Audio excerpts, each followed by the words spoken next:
What's going on, you guys? Welcome back to my channel. This is my first video that I'm actually recording in 2021, so I'm very excited to bring in the new year. Today I'm going to talk about how I became an influencer, more precisely how I became a golf influencer. So let's get to it.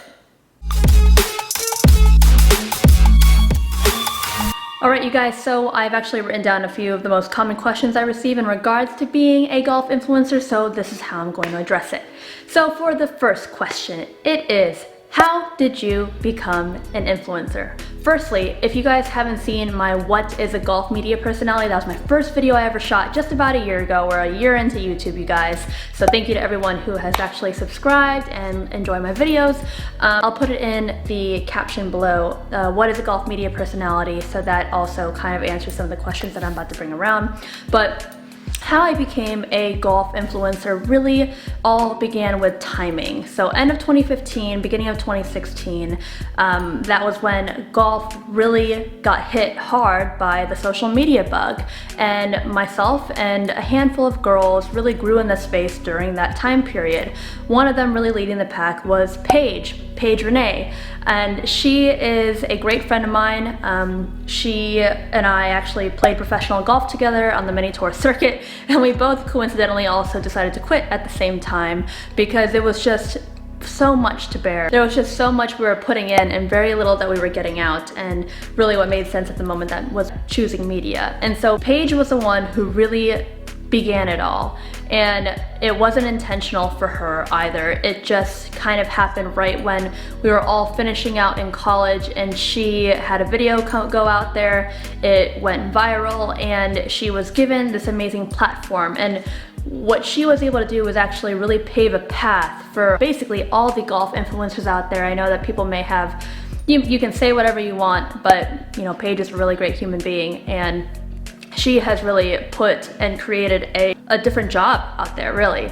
So at the time when it was 2015, 2016, I graduated from college at the time. I head out, and my intent was really just to grow my ability to become the best professional golfer there is. There was nothing else that I was ever thinking about besides, I'm gonna go pro, I need to find sponsors, how do I reach a bigger audience? And coincidentally, in my first professional event, it was the Arizona Women's Open, and I was paired with Paige for my first 3 days. She had already blown up, this is 2015, and she was already getting deals and whatnot, and I thought that it was so crazy. You know, at first I was even very against it. I was like, why would, if you're a good golfer, you're a good golfer. You don't need this shit, you know? You can just make it based on your pure performance. And now, fast forward to where I am now, it's just not feasible. Like, you can be the best golfer, but you need a great marketing team, and that's just the way it is, especially for women.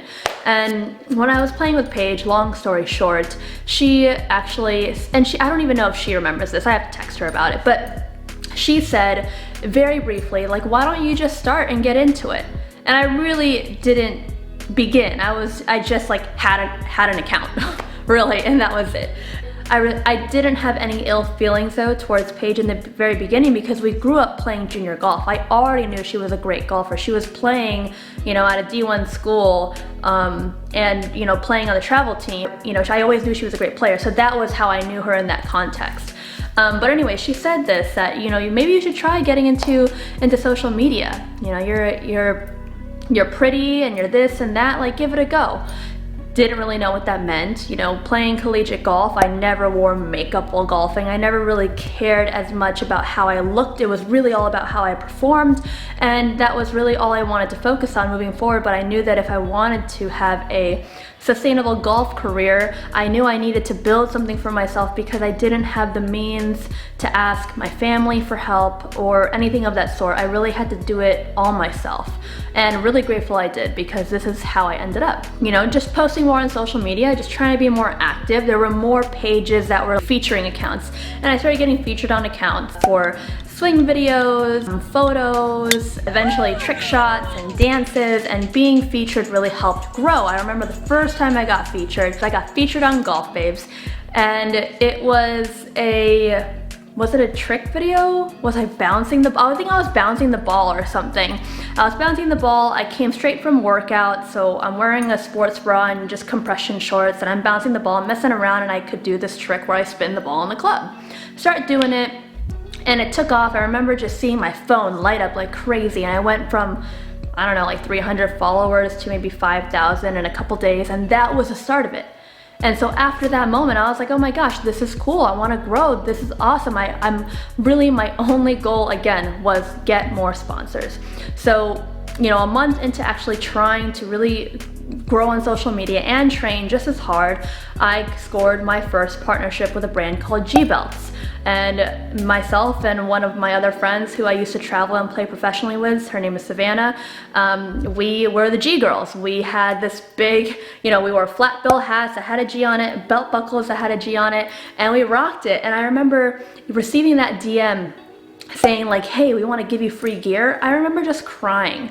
And I'll always be so grateful for G-Belts because they were the ones who gave me a chance. And I remember them specifically saying like, but we want to give you gear before you go big. And not to say that I'm big at all, I still feel very, very little. But, you know, I was just very, very, very grateful for receiving, you know, free gear, because at that moment I was still rocking college gear from college golf, and it was such a grind. So this is a very long, drawn out story, but essentially a lot of it was really in good timing. And now really getting to know a lot of other influencers, some LA influencers, some TikTok creators and whatnot, like the Sway House Boys, and I can't even think of the other names of the LA creators, and just a lot of other influencers. A lot of it came with good timing and hopping on platforms at the right time, and right when golf hit Instagram, that just so happened to be the moment where I turned pro. And so in that way I was given an opportunity and I did my best to capitalize on it. And that was really the biggest thing. It's really hard, I think, to just put your mind into like, I want to be an influencer, because there's a lot more to it, which I'll explain a little later. So that is how I fell into social media. I eventually came to a point where I wasn't happy anymore with playing professional golf. I got very burnt out. I have my golf story, which you can also look in the caption below, where I talk about my golf history. And I eventually made the decision to put down the bag in 2018 and focus on golf media. And being a golf personality, there are a lot of different things that I do, which again, you can check in the caption below, what is a golf media personality? But being a golf influencer is one of the biggest pillars that I carry in the span of being a golf personality. And so I went full out with that, and really there's nothing that I regret at all. I truly enjoy what I do, and I'm very grateful for all the followers that I have and for them following me and, you know, saying a lot of kind words. And so that is how I became an influencer. Next question is it too late to become one? Is it too late to become an influencer, let alone a golf influencer? So I don't think it's ever too late. It's really all about what you put in, and that's really how you're gonna figure out what you get out. Is the competition harder? Yes, absolutely. Is it impossible? No, absolutely not. I think one of the biggest things is being able to hop on platforms at the right time, just like right now, how TikTok is popping right now. So you wanna get on there and share new and awesome content, whether you wanna be in golf or if your specialty is a different niche, then so be it. It's never too late. There are a lot of young people who are able to make it happen and be different and be entertaining and all those things. I mean, like I said, look at those TikTok kids, you know, they're young, they were able to hop on TikTok at the right time, and now they are some of the largest influencers in the world, which is awesome. There are a lot of opportunities out there so long as you know that you have something to offer that people may have not seen yet. So the next question, this is something that I came up with myself, and the question is, what is being an influencer all about? So there have been a lot of young girls in high school and college girls that have reached out to me, and non-golfers too that have reached out, just saying or asking like, how did you get this? How'd you get this partnership with Cobra Puma? How'd you do this? How do I get what you have? And I think that approach is actually completely wrong. What being an influencer is all about is truly what the word is. It's influencing. And I truly believe that regardless of how many followers you have, whether you have a couple 100,000 or a few million or, you know, 10,000, if you are informing, if you are educating, and if you are entertaining, or all three things, then that to me is influencing. You know, like showing this lifestyle of being perfect and, you know, traveling the world and looking super hot, what have you, that's great. But if you want to actually make this a career and score brand deals, then there needs to be more depth than that. There needs to be more personality than that. And if you look good and can, you know, like have this aesthetic all while doing it, then amazing, that's an addition. Consider that the addition. Besides that, you want to be sure that you have value. That's what it's about. So to reiterate, being an influencer is more than just the lifestyle that you see. Just so you know, no one is perfect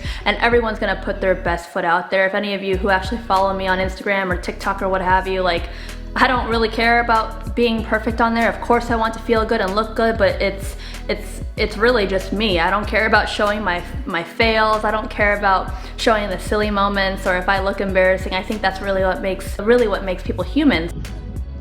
What the? Oh, I know, we're far. Hi, TikTok. Okay. As soon as you put your foot in, it'll start flying. Oh, okay.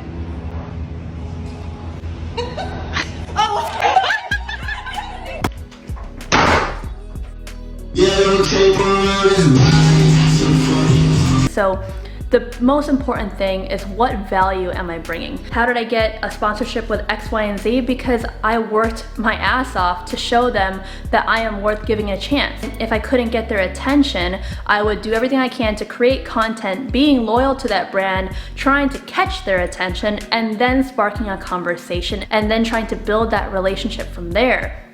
So it's never about, how do I get this? How do I get that? I want this. No, it's, what am I going to give to my followers that is going to help them, enhance them? Do they feel good when they leave my page? Are they entertained? And those are the things that matters. And if that is not your intent, if your intent is simply just to get the good stuff, then you're not in it for the right reasons, and I'm telling you right now that you shouldn't begin. You need to switch that mindset immediately. Because if your goal is just to, I want to get 1 million followers, I want to be just like this person and this person, well, it doesn't come easy. It definitely comes with a lot of repetition, and if you don't love what you're talking about or what you're doing, it's gonna be extremely hard to succeed. It will feel just like work, and guess what? It'll be a lot of work to put out a lot of content, and if you don't love it, you're not gonna get anything in return. I've been doing the social media thing for, 4 years, and I'm not a person with 1 billion followers, but it's certainly taken a lot of time to get to the following I have now, and that's just been through a lot of consistency. Next question is, I guess this pertains to what I was just talking about. What is it like behind the scenes? And like I said, I do get quite a few DMs from a lot of young girls saying like, I want to do that. What is it that you do? It just looks like that you get to travel with your best friends and you get to play golf around these awesome places, and you get to just have the time of your life, go to these awesome functions, meet these cool people. Yeah. Believe me, I love what I do. Would never change it for the world. Those moments do actually happen, but the lead up to that, the behind the scenes to get to that point, the amount of no's I've received, the amount of trying to email and getting dead ends, the amount of places that I've gone just for free or out of my own pocket, or creating something out of my own pocket so that I can be noticed, to then get a chance to prove myself, to then get a chance to do something next, and let that be a ripple effect. None of it ever happened just in a day. A lot of it too was really through, a lot of the behind the scenes, and how I was able to get to that position is a lot of collaborating. You're not gonna get there on your own. And even if you are one of the few people to just really get an awesome opportunity by yourself, you still will need to grow and go beyond that threshold and ask other like creators or bigger that can really help you reach another level. So going off, the more behind the scenes is that the people don't see that there's a lot of grinding in between. You know, when you are an influencer, for a long time before you can get an agent, you are your own agent, you are your own manager, you are the one that pitches yourself, you are the creator, you are the director, you never sleep. And that's the thing, it's like, how do I get to, for example, the waste management? How do I get to work with waste management to get to the waste management open at one of the biggest events, the People's Open? You know, and that took years of just trying to show that my content is worthy and just trying to show how much I believe in that brand. There's a lot of sleepless nights that people don't see because your mind doesn't turn off. As an influencer, as a creator, especially if you're a content creator. If you'll think of your storyboards, you think of your lines, you think of what do you wear, you think of the shot, you think of the angles, you think of who else you want in your video, who you wish you can ask to collaborate with you. You are basically your everything. You are a one-man band for a while until you can afford something else. This is the first time I've even ever had an editor, and I can barely even fit that into my budget. And fortunately, she's an awesome friend. She's going to edit this video, so shout out to Tessa. You can reach her also through my caption below if you have inquiries for wanting someone who can take your shots or edit your YouTube videos. So my point is that just because it may seem super awesome on the outside, you know, there's a lot of creators I know who are mentally struggling internally, and there are a lot of creators I know who may show this lifestyle and are really just, you know, sleeping on their parents' couch just to make that happen because they want it so bad. And that's really what I did to save a lot of money, was just staying home a lot longer than I wanted to be able to make it happen. There's been strings of moments where we're literally on flights. I remember just traveling with one of my best friends, Nikki B, who is also another golf influencer and a golf correspondent for Golf Channel. Us just traveling. I remember us just being on a string of 3 flights, and we were gone only for a week and 2 days, but we went to 3 different locations, which was Cabo, Charleston, and then Florida, and just being on the string of absolutely no sleep, making sure that the content is approved, the captions are working, that we are covering all the points that they want, memorizing our lines, making sure that we are at the right place at the right time, and just continuing to appease the sponsors or whoever has hired us. It's amazing. It's, again, so much fun, but also a lot of work. I can tell you right now that since I began this journey, I don't really sleep. And that's just the life of it. And if there were golf events right now, I would be surely not sleeping. But I'm just always so engrossed in what is next, what is better, what will be the next best thing, what's the next skit, what's the next trick, what's the next dance, what am I gonna do to elevate? And that just never ever ends. And for this last question, the question is, if I want to get into this, how do I start and where do I begin? Well, the first step is to just start. I know a lot of people in my life who really want to even just expand onto another platform, and they want things to be perfect. They want things to be perfectly edited. They want the perfect photo or what have you. And you just don't need that. If you truly do feel like you have a lot of value to offer in whatever you're trying to do, you need to just make it happen. If I was to look at my first YouTube video, oh my gosh, does it make me cringe? But you know what? It actually got my foot out there and it made me feel like, all right, let's start running. And I don't even have a lot of subscribers at all.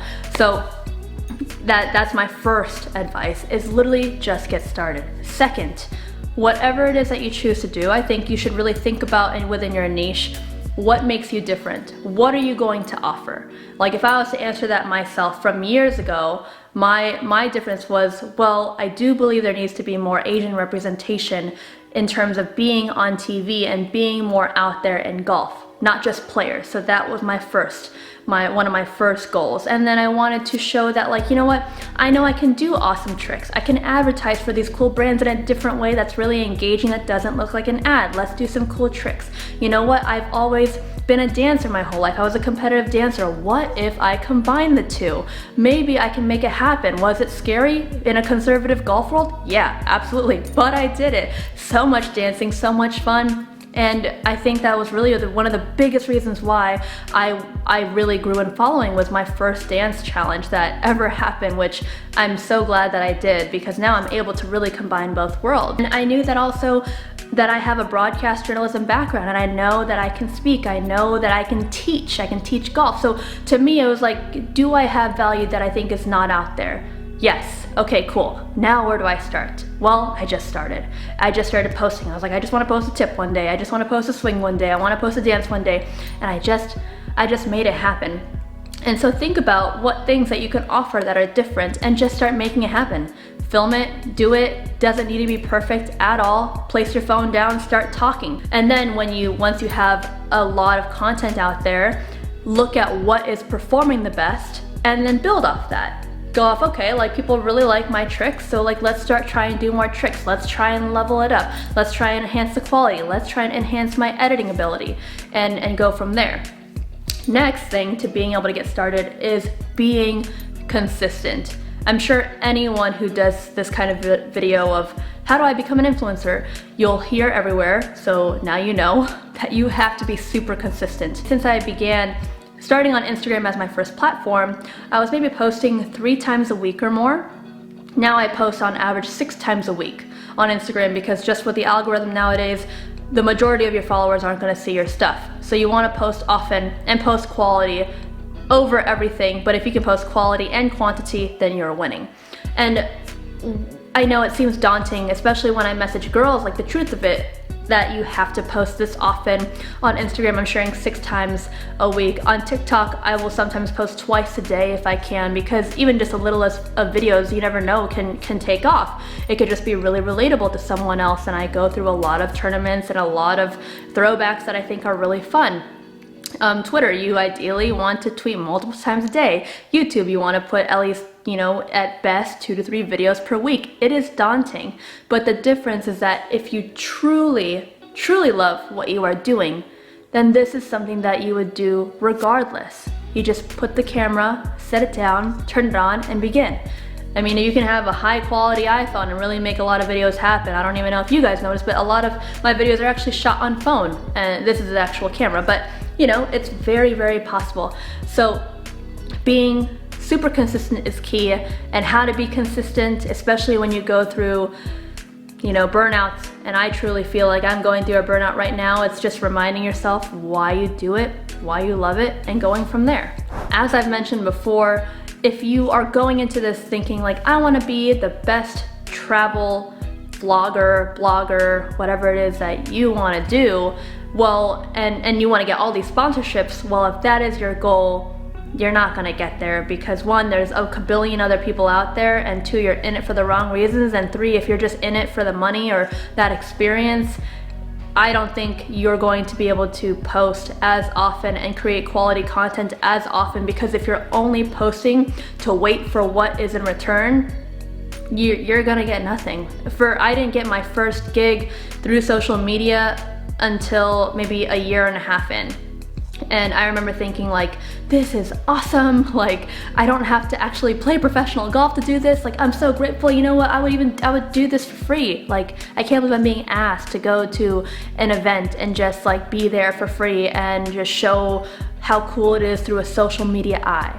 So you have to be very passionate about what you do if you want to go far. Imagine if whatever it is that you want to get into, if it's golf influencing, if you would put a camera in front of you and get started and create content, and after 2 years or more, just picture never receiving anything back, not really growing much in following, maybe you don't get a lot of comments, maybe you don't get any brands to notice you, but you're totally fine with that. You are just so happy and so content creating content and bringing value and just looking at what you've done, then this is for you.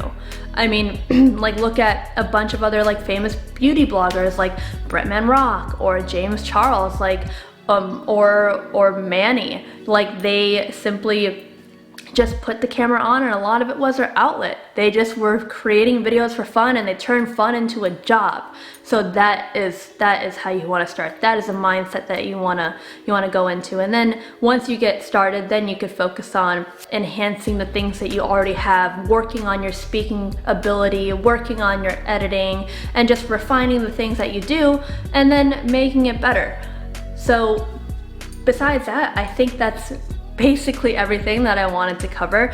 That is how I became a golf influencer, and that is my advice to those who are looking into becoming an influencer of any sort. And again, as daunting as it may seem, if you truly love it, you can make it happen. And I am always happy to help. I try and answer any and all DMs, especially from young females, just so I can help them as well.